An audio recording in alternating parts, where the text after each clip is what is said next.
Selamat datang ke episod podcast ini yang dibawakan oleh AGS, Agriculture Global Solutions, rakan kongsi anda untuk amalan peladangan yang lebih baik di Malaysia.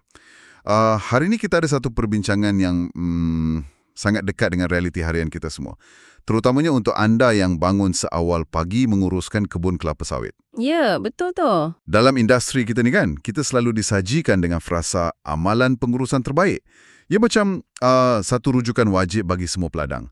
Di atas kertas, amalan-amalan piawaian ini menjanjikan pulangan yang luar biasa cantiknya. Memang selalu nampak cantik di atas kertas. Tapi kita bincangkan satu persoalan yang agak kritikal hari ini. Adakah mematuhi semua amalan piawaian estet besar ini 100% benar-benar membawa keuntungan ke dalam poket anda?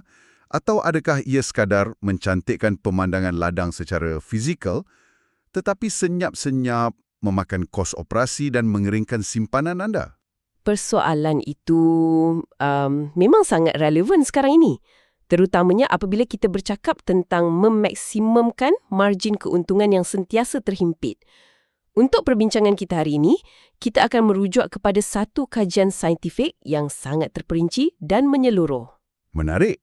Kajian yang macam mana tu? Berbeza dengan kebanyakan kajian yang hanya bergantung kepada teori makmal atau plot percubaan terkawal, kumpulan penyelidik ini sebenarnya telah turun padang. Mereka memantau operasi harian pekebun kecil secara teliti selama lebih 3 tahun berturut-turut. Sebagai maklumat latar belakang, kajian lapangan ini dijalankan di negara jiran kita, iaitu di sekitar Jambi dan Sintang, Indonesia. Kira-kira 6 tahun yang lalu. 6 tahun lalu, di kawasan Jambi dan Sintang, saya pasti ada pendengar yang mula terfikir sekarang ni, adakah data dari negara jiran 6 tahun lepas masih relevan untuk kita guna pakai di ladang tempatan di Malaysia esok pagi? 100% masih boleh diguna pakai. Dan itulah kekuatan utama kajian ini. Kiranya keadaan mereka hampir sama dengan kita. Tepat sekali.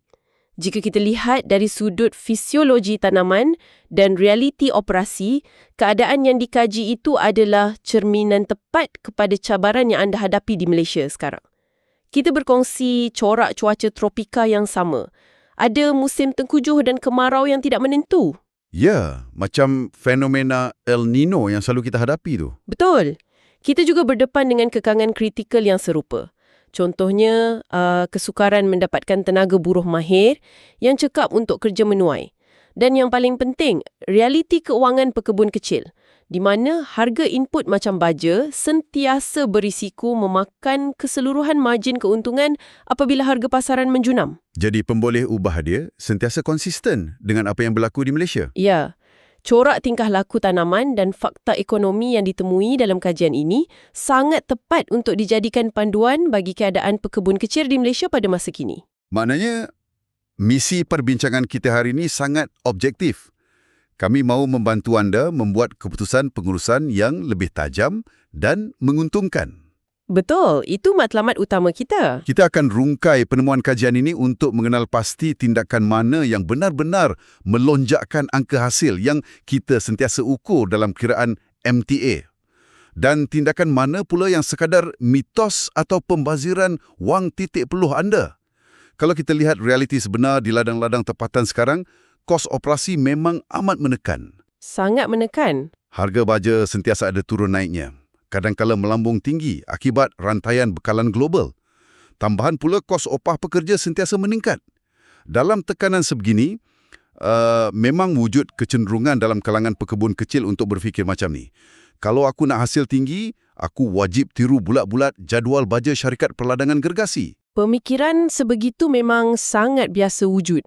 Estet besar selalu dilihat sebagai penanda aras kejayaan, kan? Ya, peladang fikir kalau estet besar buat, pasti hasil MTHA pun akan mencanak naik. Tapi di sinilah kajian tersebut membongkarkan penemuan yang sangat membuka mata. Dalam pemantauan yang dilakukan, pengkaji mendapati bahawa pekebun kecil yang berkeras mengikut sepenuhnya jadual pembajaan piawaian estet besar memang melihat perubahan fizikal yang ketara pada pokok mereka. Maksudnya pokok nampak lebih sihat lah. Ya, pokok menjadi sangat teguh. Pelepahnya bertukar menjadi hijau pekat yang melambangkan kesuburan optimum, malah saiz dan berat tandan yang dihasilkan juga terbukti menjadi lebih besar berbanding biasa. Secara fizikalnya, ladang tu nampak macam ladang contoh. Logik akal pasti mengatakan kalau pokok subur, daun hijau pekat dan tandan membesar, jumlah hasil timbangan MTHA pada hujung bulan pun mesti meningkat secara mendadak kan? Itulah tanggapan umum kita. Tetapi realiti datanya berbeza. Walaupun saiz individu tandan menjadi lebih besar dan pokok nampak subur, jumlah hasil keseluruhan iaitu metrik MTHA yang dituai dan dihantar ke kilang tidak menunjukkan lonjakan yang signifikan. Biar betul. Langsung tak signifikan. Peningkatan MTHA itu wujud, tapi ia berada pada tahap yang sangat marginal. Peningkatan hasil yang kecil ini langsung tak setimpal kalau nak dibandingkan dengan pelaburan modal pusingan yang sangat besar untuk beli lebihan baja tersebut. Wah, ini satu analisis yang sangat kritikal untuk difahami oleh anda semua. Mari kita bedah siasat angka ini dengan lebih teliti.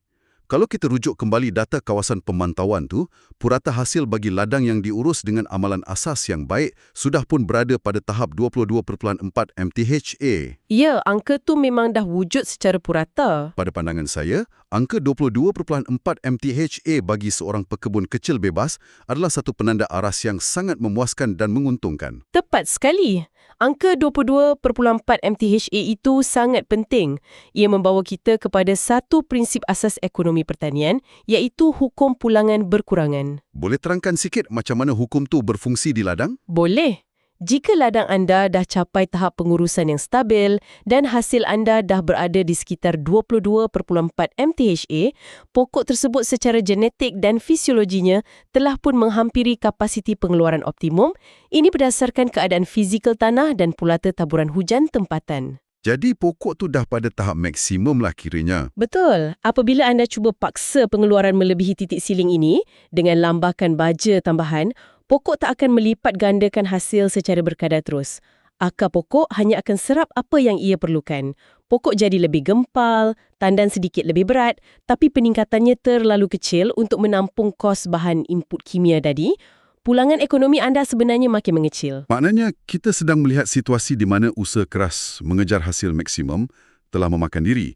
Cuma bayangkan satu senario begini.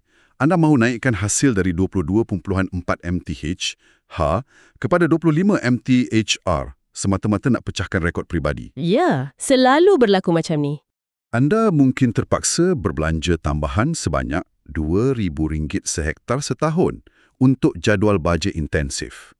Tetapi tambahan hasil buah yang anda dapat tu mungkin hanya bernilai RM1,000 apabila dijual ke kilang. Pada penghujung hari, anda dah tanggung kerugian bersih sebanyak RM1,000 sehektar. Anda menang pada angka MTE yang cantik di atas kertas, tapi poket anda mengalami defisit. Penilaian kos yang sangat tepat. Dan kita mesti ingat satu lagi perbezaan struktur yang besar. Meniru amalan estet secara sembrono tanpa kira realiti keuangan sendiri adalah langkah berisiko tinggi. Syarikat estet besar ada kelebihan ekonomi bidangan. Mereka beli pukal kan? Ya, mereka beli baja secara pukal berpuluh ribu tan terus dari kilang penghasilan. Ini membolehkan mereka dapat diskaun harga yang sangat besar. Sebaliknya, anda sebagai pekebun kecil terpaksa bergantung kepada harga runcit pasaran yang jauh lebih tinggi. Jadi, keupayaan menampung beban kos baja tambahan itu tidak sama sekali. Betul, realitinya memang berbeza. Sebelum kita masuk ke bahagian seterusnya tentang penjagaan kos ladang, saya ada pesanan penting. Nota ringkas. Beritahu kami dalam ruangan komen topik kelapa sawit apa yang anda mahu selepas ini supaya kami buat episod ikut keperluan anda. Sila langgan saluran YouTube kami jika anda belum langgan, tekan like dan tulis komen. Ini membantu saluran YouTube kami supaya kami terus menukar artikel saintifik kelapa sawit kepada bahasa yang mudah difahami dan senang dihadam. Sokongan anda sangat bermakna untuk kami. Baiklah, mari kita sambung perbincangan. Kita dah kenal pasti bahawa obsesi mengejar angka hasil secara membuta tuli dengan lambakan baja boleh merugikan. Sekarang, daripada berpuluh-puluh amalan pengurusan yang dipantau dalam kajian tersebut, Mari kita fokus kepada amalan yang terbukti paling berbaloi secara kewangan. Bersedia untuk catat perkara ini kerana ini boleh diaplikasikan terus esok hari? Maksud saya, amalan fizikal di ladang yang apabila dilaksanakan, ia terus memberi impak pantas kepada kelancaran logistik dan semestinya penjimatan kos buruh anda. Apa dapatan dari kajian tu? Jika fokus kita adalah kepada pelaburan masa, peluh dan wang ringgit yang paling beri impak langsung, kajian ini mengesahkan bahawa strategi pengurusan rumpai yang disasarkan adalah kuncinya. Pengurusan bersasar macam mana tu? Secara spesifik, menjaga kebersihan bulatan keliling pokok atau piringan dan memastikan laluan penuaian sentiasa terang. Ini terbukti sebagai amalan pengurusan yang paling membawa kejayaan dan penjimatan besar kepada pekebun kecil. Penjagaan piringan dan laluan penuaian. Pada zahirnya, ia kedengaran macam silibus paling asas dalam perladangan. Tapi realiti di lapangan, seringkali kita lihat pekebun habiskan modal yang amat besar untuk meracun bersih setiap inci ladang mereka. Ya, itulah yang dipanggil semburan menyeluruh tu. Mereka ada mentaliti bahawa ladang yang bagus mesti nampak botak, tanpa sehelai rumput pun. Macam padang golf yang digiling rapi. Bagaimana kajian ini melihat dari sudut ekonomi mengenai amalan meracun bersih ini? Kajian ini membuktikan bahawa mentaliti kebun bersih seperti padang golf itu adalah satu bebanan keuangan yang tak perlu sama sekali. Menjalankan semburan racun secara menyeluruh, memakan kos bahan kimia yang melampau dan memaksa kadar upah buruh jadi mahal. Jadi apa strategi yang paling bijak untuk dimulakan esok pagi? Fokuskan tenaga kerja dan semburan anda secara eksklusif kepada piringan pokok dan laluan penuaian sahaja. Biarkan kawasan antara barisan pokok, iaitu lorong mati, ditumbuhi oleh tumbuhan penutup bumi atau rumput renik berakar pendek. Tumbuhan renih itu tak ganggu pokok sawit ke? Tidak, tumbuhan renik ini tidak bersaing secara kompetitif dengan sistem akar kelapa sawit untuk dapatkan nutrien. Data menunjukkan peralihan kepada strategi sasaran ini membolehkan pekebun jimatkan secara purata 1 liter racun rumpai bagi setiap hektar untuk setiap pusingan semburan. Penjimatan 1 liter racun rumpai untuk setiap hektar. Nampak macam jumlah yang rasional. Mari kita lekatkan perspektif kewangan pada angka ini. Bayangkan anda menguruskan kawasan seluas 10 hektar. Jika anda buat 4 pusingan semburan racun setahun, penjimatan 1 liter sehektar itu bermaksud anda dah selamatkan 40 liter bahan kimia. Betul. Dan nilai itu bukan sedikit. Kos 40 liter racun di pasaran hari ini adalah sebahagian besar daripada modal operasi tunai yang sepatutnya boleh disimpan di dalam bank. Selain kos bahan, macam mana pula impaknya ke atas logistik tenaga kerja? Pengurangan masa kerja buruh adalah pemangkin keuntungan yang paling besar di sini. Mengurus krisis buruh adalah realiti semua peladang kan? Kajian ini mendapati dengan mengubah strategi pembersihan hanya kepada laluan dan piringan, keperluan masa kerja berjaya dipotong lebih daripada separuh. Separuh masa dijimatkan. Itu satu perbezaan yang amat besar. Ya, jika sebelum ini seorang pekerja terpaksa habiskan 1 hari yang memenatkan untuk meracun setiap penjuru bagi 1 hektar kawasan, pendekatan berfokus ni membolehkan tugas diselesaikan dalam masa setengah hari saja. Masa buruh yang dijimatkan ini boleh dialihkan terus kepada tugasan yang mendatangkan hasil langsung, macam kerja menuai. Memang satu penjimatan sumber yang masuk akal. Saya juga nampak rantaian kesan positif terhadap kelancaran penuaian. Apabila laluan penuaian itu terang dan bebas daripada semak samun, pergerakan pekerja pasti jadi lebih lancar dan tenaga fizikal mereka dapat dijimatkan kan? Hubung kait logistiknya sangat jelas. Laluan bersih bermakna pekerja tak buang masa dan tenaga meredah semak berduri. Kelancaran pergerakan ini bagi kelebihan kritikal untuk pastikan pusingan penuaian dikekalkan pada setiap 10 hari secara konsisten. Pusingan 10 hari itu memang titik optimum untuk elak buah terlalu masak di atas pokok. Bila semak terlalu tebal, pusingan kerja mungkin tertunda ke 15 atau 20 hari. Akibatnya, ada tandan masak yang terlepas pandang atau tersembunyi. Tepat sekali. Dan ia jauh lebih parah daripada sekadar terlepas pandang tandan di atas pokok. Isu terbesar apabila piringan tidak bersih adalah kehilangan buah lerai. Buah lerai, ini selalu jadi isu. Jika piringan anda dipenuhi rumput tebal, buah lerai yang luruh akan jatuh dan tersorok di celah-celah semak tersebut. Pekerja akan sukar nak kutip. Buah lerai mengandungi kadar perahan minyak yang sangat tinggi. Beratnya adalah penyumbang langsung kepada angka akhir timbangan MTHR anda. Kiranya kalau piringan bersih, tak adalah alasan pekerja tak kutip buah lerai. Betul. Piringan yang diselenggara bersih bermakna proses pengutipan buah lerai menjadi sangat pantas, tiada yang tercicir dan ia memaksimumkan hasil jualan. Kehilangan buah lerai di dalam semak sama macam buang wang tunai ke atas tanah. Kesimpulan logistik yang sangat padat. Tinggalkan mentaliti ladang bersih secara keseluruhan yang merugikan tu. Kosongkan saja laluan penuaian dan piringan anda. Ia memendekkan masa bekerja, jimat bahan kimia, pastikan pusingan 10 hari dipatuhi dan tiada buah lerai berharga yang hilang dari timbangan MTHR anda. Sekarang, mari kita beralih ke elemen pengurusan terbesar yang sentiasa beri tekanan kewangan, kos baja. Pembajaan memang merangkumi peratusan terbesar perbelanjaan ladang. Kajian ini turut menyelidik kecekapan serapan nutrien oleh tanaman dan data mengenai dinamik kalium serta mikronutrien seperti boron amat menarik. Mari kita lihat tentang kalium dahulu.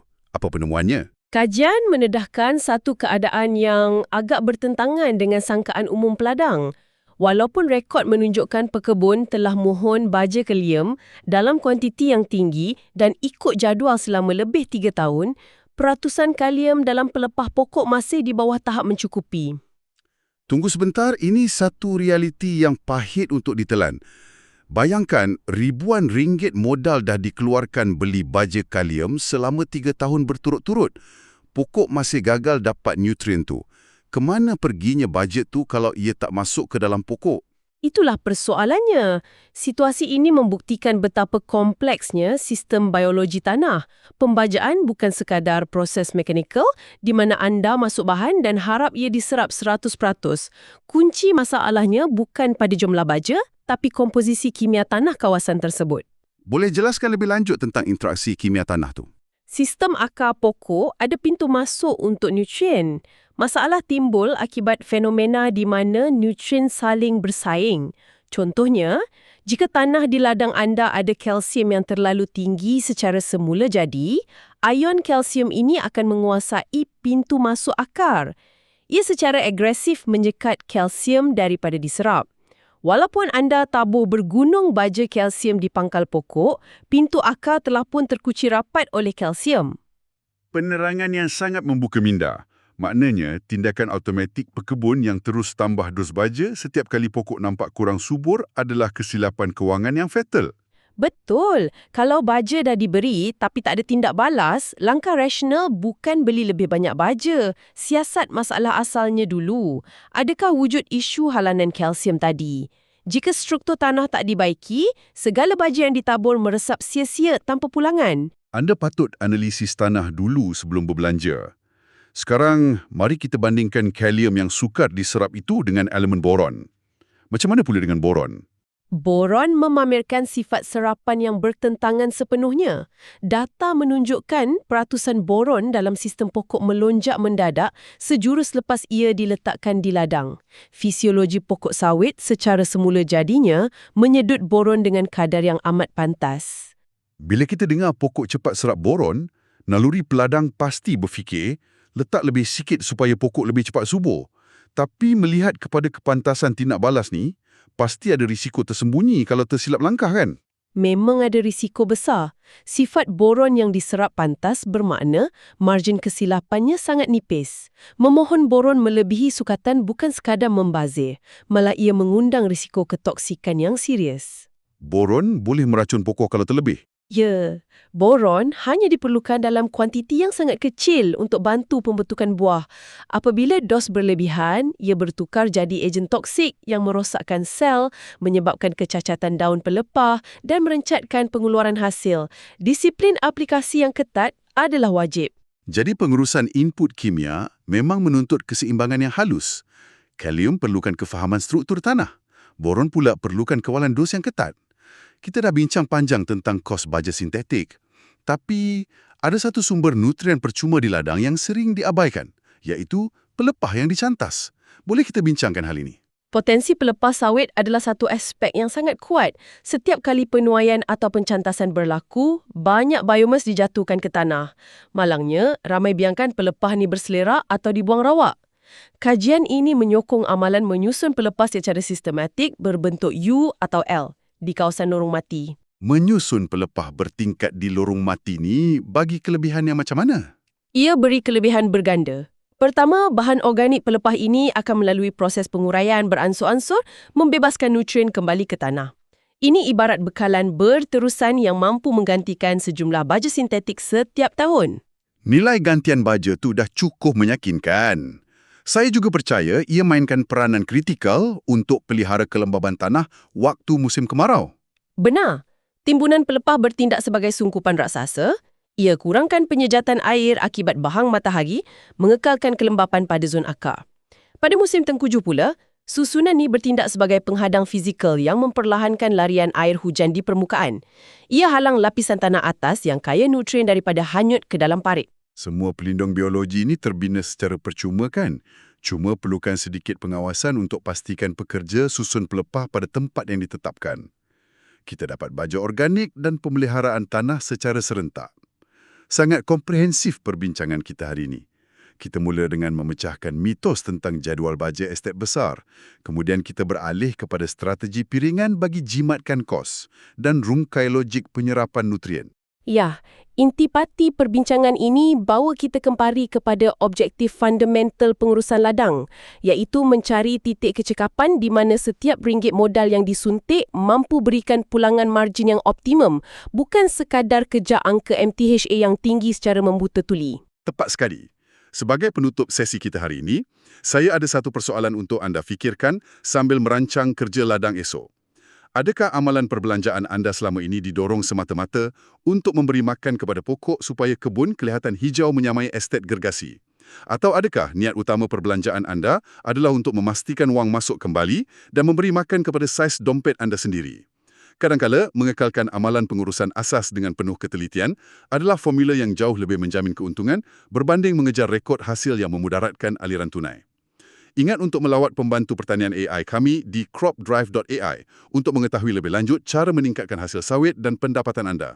Terima kasih kerana mendengar.